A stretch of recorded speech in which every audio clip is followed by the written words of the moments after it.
I was standing in that snaking line at Chicago O'Hare a few months back, watching a woman desperately dig through her carry-on because she'd forgotten she packed a full-sized can of shaving cream. The TSA officer wasn't rude, but he wasn't sympathetic either. He just held up the can, pointed to the sign, and tossed it in the bin. You could see the frustration on her face. She kept saying, "But I've flown with this before," and honestly, she probably had. But this time, she didn't. And that's the thing about flying in and out of American airports right now. The rules are constantly shifting. The technology is getting more advanced. And the things that used to slide through security 10 years ago might land you in a very uncomfortable conversation with a federal officer today. Here's the question I want you to really think about, and I'd love for you to drop your answer in the comments before you even finish reading this. When was the last time you actually read the full list of prohibited items before you packed? And were you surprised by something you found out the hard way? I'm serious. Go ahead and type it out, because I have a feeling some of your stories are going to be wilder than anything I've witnessed. The reason I ask is simple. Most of us, and I include myself in this, pack on autopilot. We throw the same toiletry bag in the same suitcase, toss our electronics in the same pocket, and assume that because it worked last time, it'll work this time. But the Transportation Security Administration, or TSA as we all know them, has a habit of updating their protocols without sending out a press release to your email. And if you show up with something that's now on the forbidden list, or if you misunderstand the gray areas of what's technically allowed, you're not just losing that item. You could be delaying your entire trip, missing your flight, or in extreme cases, explaining yourself to law enforcement. Let's start with the stuff that trips people up the most, and that's the liquids rule. Everybody knows the 3-1-1 rule, right? Liquids, gels, aerosols, creams, and pastes must be in containers that are 3.4 ounces or less, and all those containers have to fit into one single quart-sized clear zip-top bag. And each passenger gets one bag. Sounds simple, but I can't tell you how many times I've watched people argue with officers over this. They'll say, "But this shampoo bottle is only half full, so it's fine." And the officer will calmly explain that it's not about how much liquid is left in the bottle, it's about the size of the container itself. If the bottle says 6 ounces on the label, even if it's almost empty, it's not allowed past the checkpoint. And here's where people get creative in ways that don't work. Freezing liquids. I've seen travelers freeze their water bottles or their toiletries, thinking that if it's solid, it's not a liquid anymore.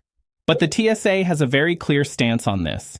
If it's a frozen liquid that's partially melted, or if it's slushy, or if it's a gel pack that's designed to keep things cold, it's still subject to the liquid rule. The only exception is for medically necessary items, and even then, you have to declare them separately. You can't just sneak a frozen bottle of water through because you think it looks like a solid. Now, let's talk about the stuff you wouldn't expect to be controversial, like food. And I don't mean the obvious things like a bottle of wine or a jar of peanut butter. I mean the everyday snacks that people grab at the last minute. Solid foods are generally fine. You can bring a sandwich, an apple, a bag of chips, a box of cookies. But if it's spreadable, pourable, or scoopable, you're back in liquid territory. Things like hummus, yogurt, peanut butter, jelly, cream cheese, salsa. If it's more than 3.4 ounces, it's getting confiscated. And this catches people off guard all the time because they think, it's just food, it's not a dangerous chemical. But the rule isn't about danger in that sense. It's about the difficulty of screening the consistency.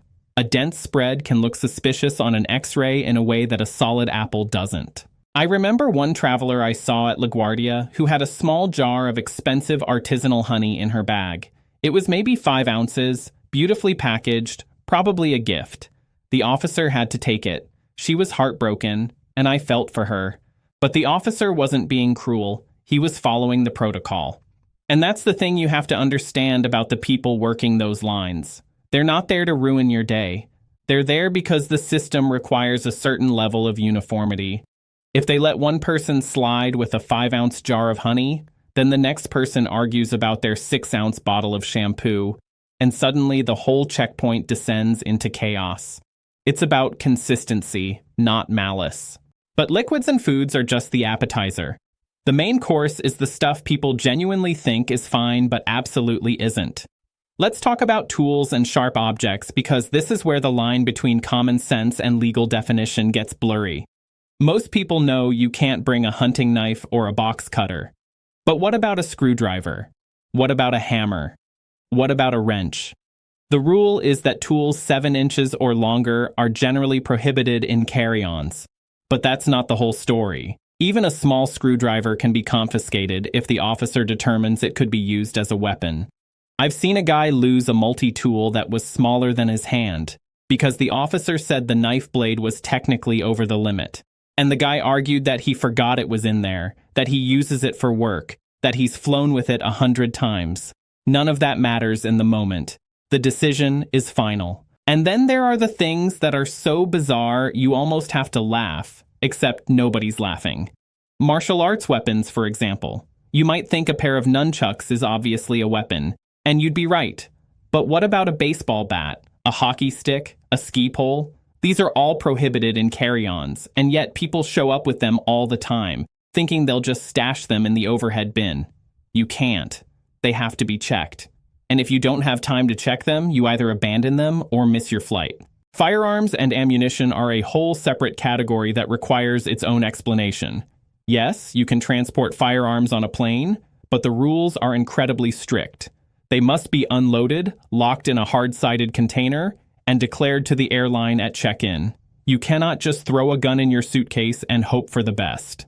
And if you accidentally or even intentionally try to bring a gun through a security checkpoint, you're not just losing the gun.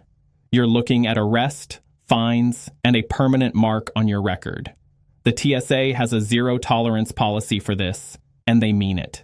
Every year, they release statistics showing how many firearms were caught at checkpoints, and the numbers are always higher than you'd expect. People claim they forgot, they claim it was a mistake, but the consequences are the same. Now, let's pivot to electronics, because this is an area that's evolved rapidly in the last few years. Laptops used to be the main concern. You had to take them out of your bag, put them in a separate bin, and send them through the X-ray. That's still true in most standard lanes, but if you're flying through an airport that has the newer CT scanners, you might not have to remove anything. These scanners are like a giant CT machine, rotating around your bag and creating a 3D image. They can see through clutter and identify threats without you unpacking everything. But here's the catch. If you're in a lane without that technology, you still have to follow the old rules. And you never know which lane you're going to get until you're standing in it. So it's always safer to assume you'll need to take out your large electronics. And by large electronics, they mean anything bigger than a cell phone. So tablets, e-readers, laptops, portable DVD players, Nintendo Switches, all of that has to come out and go in its own bin. I've watched people try to leave their iPad in the bag, thinking it's small enough to pass through, and then they get stopped, the bag gets pulled, and now they're holding up the line while the officer digs through their stuff to find it. It's faster for everyone if you just follow the prep instructions. But there's another layer to electronics that people don't think about, and that's power banks and portable chargers. These are technically allowed in carry-ons, but there are restrictions based on watt hours. Most consumer power banks are fine, but if you have one of those massive units that could jumpstart a car, you might run into issues. And under no circumstances can you put spare lithium batteries in your checked luggage. They have to be in your carry-on. The reason is fire risk. Lithium batteries can short circuit and catch fire, and if that happens in the cargo hold, it's much harder to deal with than if it happens in the cabin where flight attendants can intervene. So if you're packing spares, keep them with you, and ideally keep them in their original packaging or tape over the terminals to prevent accidental contact. Now, let's get into the weird stuff, the stuff that you wouldn't even think to Google before you pack. Snow globes, for example. People love bringing snow globes back from vacations, but they almost always get stopped. Why? Because they're liquid in a container, and if the liquid content is over 3.4 ounces, it's not allowed. Even if it's under, it has to go in that quart-sized bag. And snow globes are often oddly shaped and don't fit well, so they end up getting confiscated. The same goes for lava lamps, though honestly, I can't imagine why you'd be traveling with a lava lamp in your carry-on. but people try. And then there are the sentimental items that break your heart. I saw a woman at JFK who had a small urn with her mother's ashes. She was terrified it would be taken. And the good news is that cremains are allowed through security, but they have to be screened. Usually that means the urn goes through the X-ray, and if the officer can't see through the material, they might need to do additional testing. There's a specific protocol for it, and you can request a private screening if you're uncomfortable with the urn being opened in public. But you can't just bypass the screening entirely. It has to be checked. Medications are another area where people get anxious, and rightly so. You are allowed to bring medically necessary liquids, gels, and aerosols in quantities larger than 3.4 ounces, but you have to declare them at the checkpoint. They need to be separated from your other liquids, and you should be prepared for additional screening. The TSA officers may test the container for explosives, or they may ask you to open it. It's not invasive in a medical sense, but it is a process. And if you have medications that need to stay cool, like insulin, you can bring ice packs or gel packs, but they also have to be declared. The ice packs, if they're partially frozen, are subject to the same liquid rules unless they're for your medication. One thing that's changed recently, and I want to make sure you're aware of this, is the policy on powders. A few years ago, the TSA started paying closer attention to powders in carry-on bags, especially after certain incidents overseas. Now, if you're carrying a powder-like substance in a container larger than 12 ounces, it may require additional screening, and if it can't be cleared, it might not be allowed. This includes things like protein powder, baby formula, coffee, and even some cosmetics like loose face powder. The rule isn't a ban, but it's a trigger for extra scrutiny. So if you're traveling with a big tub of protein powder, expect it to get pulled out and swabbed for explosives. And that brings me to the technology behind the scenes, because understanding how the screening works can actually make you less anxious. The X-ray machines are looking for threat images, not necessarily the exact shape of your toothpaste. The officers are trained to recognize the density and composition of objects. That's why things like cheese or peanut butter can look suspicious. They have a similar density to some explosives. When an officer pulls your bag for a secondary search, it's not because they think you're a terrorist. It's because the machine flagged something that fits a profile, and they have to clear it manually. The more you can do to make your bag easy to read, the less likely you are to get pulled. That means keeping your bag organized, not stuffing it to the brim, and following the rules about separating electronics and liquids. Now let's talk about what happens if you refuse. I don't mean refusing to comply in an aggressive way. I mean the passive resistance that some travelers try. They'll say, "I'm not going through that body scanner. I want a pat down." And that's your right. You can opt out of the advanced imaging technology, the AIT, and request a pat down instead. But here's what people don't realize. Opting out doesn't get you out of screening. It just changes the method. And the pat down is thorough. It's not a quick pat on the shoulders. It involves an officer of the same gender using the back of their hands to check sensitive areas. It takes time, and it's done in a public area unless you request a private room. So if you're opting out because you think it's faster or less invasive, you might be surprised. And while we're on the subject of the body scanners, let's clear up a misconception. They don't see you naked. The technology used in most US airports is the millimeter wave scanner, which produces a generic outline of a person with indicators pointing to areas that need additional screening. It's not a photograph, it's not a detailed image, and it can't be stored or transmitted. The officer in the viewing area never sees you directly, they see the outline on a screen. If the machine doesn't detect anything unusual, you just walk through and collect your stuff. It's designed to be efficient, not voyeuristic. But efficiency has its limits, and that's where real-world behavior comes into play. I've watched people walk through the metal detector with their phones still in their pockets, their belts still on, their watches still on their wrists, and then they beep, and they look surprised, and they have to go back and do it all over again. It's a small delay, but when you multiply that by hundreds of passengers, it adds up. The officers aren't trying to trick you, they're trying to move the line. The more you cooperate, the faster everyone gets through. Now, I want to talk about something that doesn't get enough attention, and that's the difference between federal and local jurisdiction at airports. When you're at the security checkpoint, you're in a federal screening area.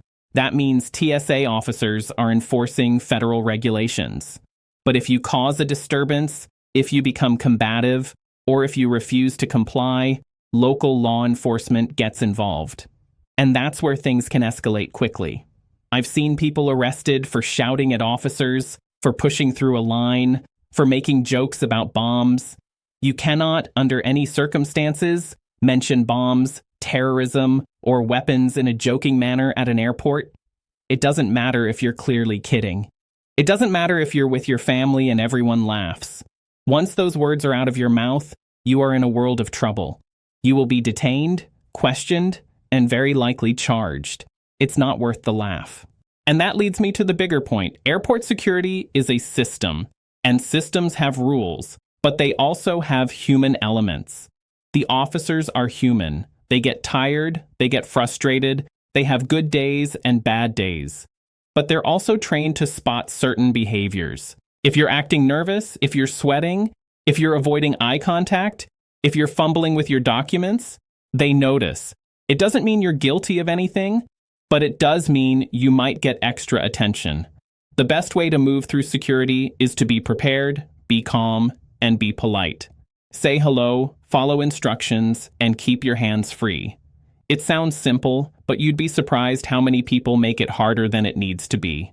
Let's talk about identification for a moment, because this is something that trips up domestic travelers all the time. You need a valid ID to fly.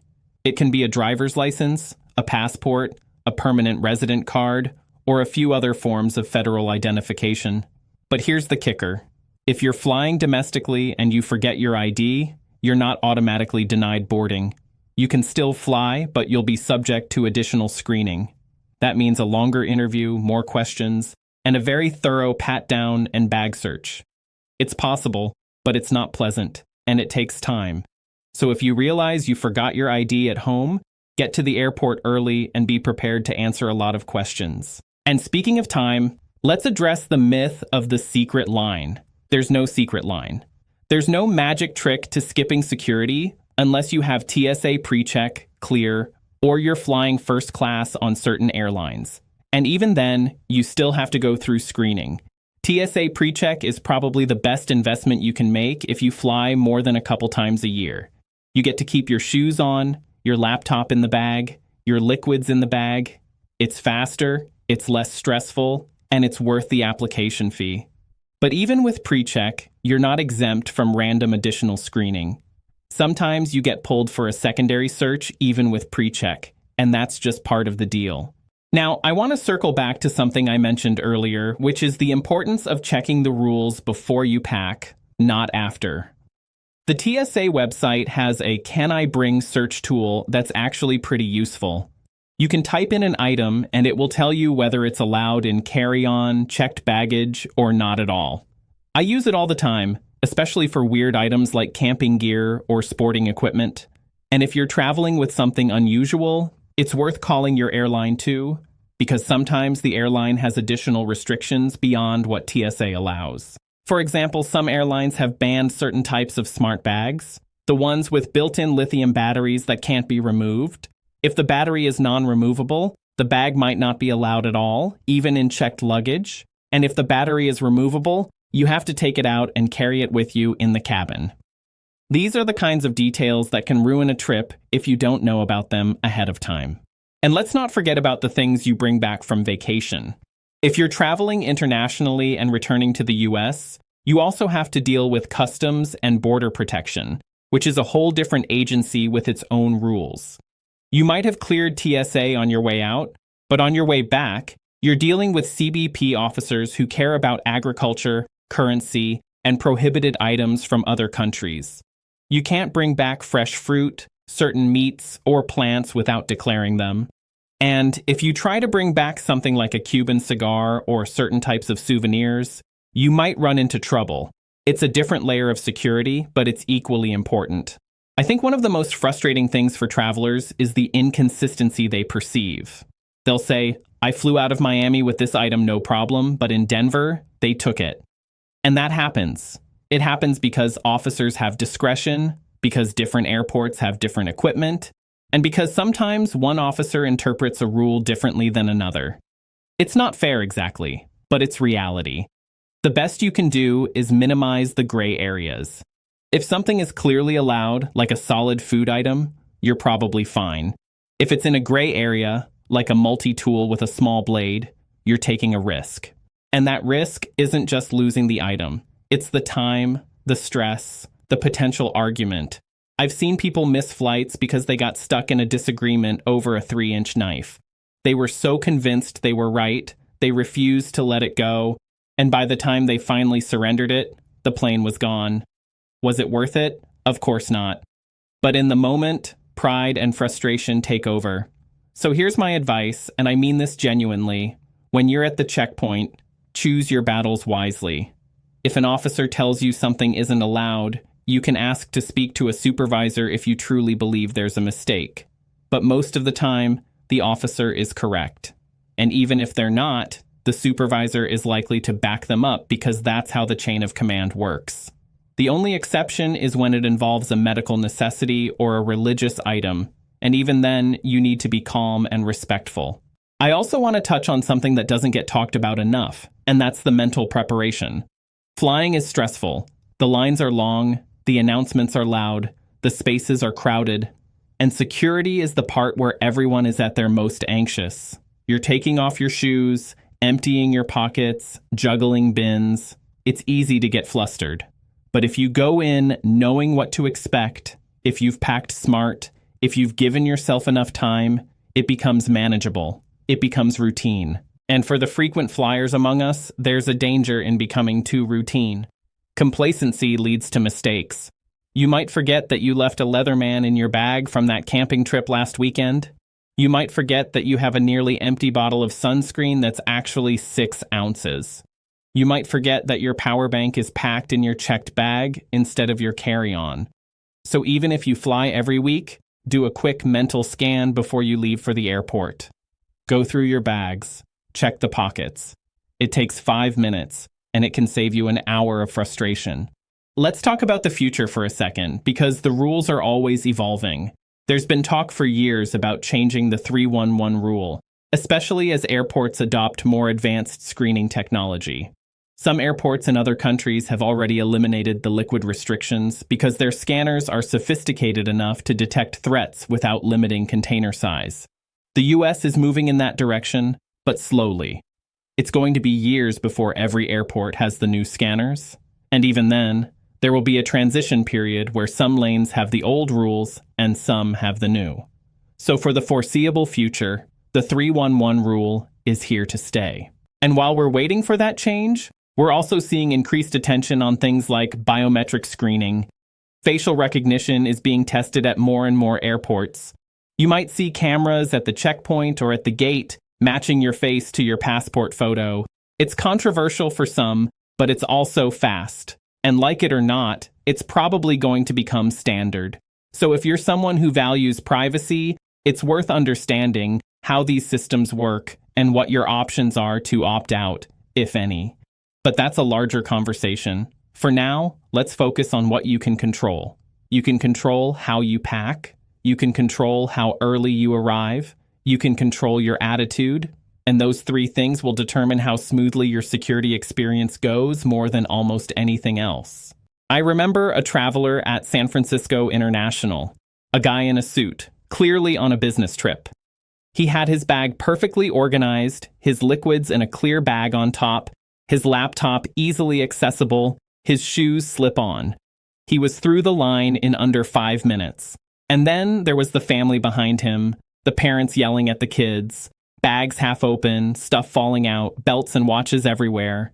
They took 20 minutes and looked exhausted by the end. The difference wasn't luck. It was preparation. So as you get ready for your next flight, think about that. Think about the small choices that add up. The extra 5 minutes you spend organizing your bag before you leave home. The decision to put your liquids in a quart-sized bag instead of shoving them in randomly. The choice to wear shoes that are easy to remove. These things matter. They matter to you, and they matter to everyone else in line with you. And if you're ever unsure about something, ask. You can ask the officer before you put your bag on the belt. You can ask at the ticket counter. You can check online. It's better to ask and know than to assume and lose. I also want to mention something that I think gets overlooked, which is the return journey. People pack for the outbound flight, but they don't think about what they'll pick up on vacation. You might buy a bottle of hot sauce at a local market, or a hand-carved wooden knife as a souvenir, or a large container of fancy olives. And then you get to the airport on the way back and realize you can't take any of it in your carry-on. So if you're buying souvenirs, either ship them home or be prepared to check a bag. Don't assume you can carry them on just because you got them at a gift shop. And for those of you traveling with children, the rules are a bit more flexible in some areas and stricter in others. Formula, breast milk, and juice for infants and toddlers are allowed in reasonable quantities, even if they exceed 3.4 ounces, but you have to declare them, and they will be screened separately. You can also bring baby food, teething gel, and other necessities, but again, be prepared for additional screening. And if you're traveling with a car seat or a stroller, those have to go through the X-ray as well. It's a lot to manage, but if you give yourself extra time, it's doable. Now, I want to leave you with something to think about. The next time you're standing in that security line, look around. Look at the officers, look at the other travelers, look at the screens and the bins and the signs, and realize that you're part of a system that moves millions of people every day. It's not perfect. It's not always consistent. But it works because most people follow the rules and because the people enforcing them are doing a job that's harder than it looks. So before you pack that next bag, take a moment. Think about what you're bringing. Ask yourself if it's worth the risk. And if you're ever in doubt, remember that the TSA website is your friend, the officers are your resource, and the comment section down below is where I hope you'll share your own stories. Have you ever had something confiscated that you thought was allowed?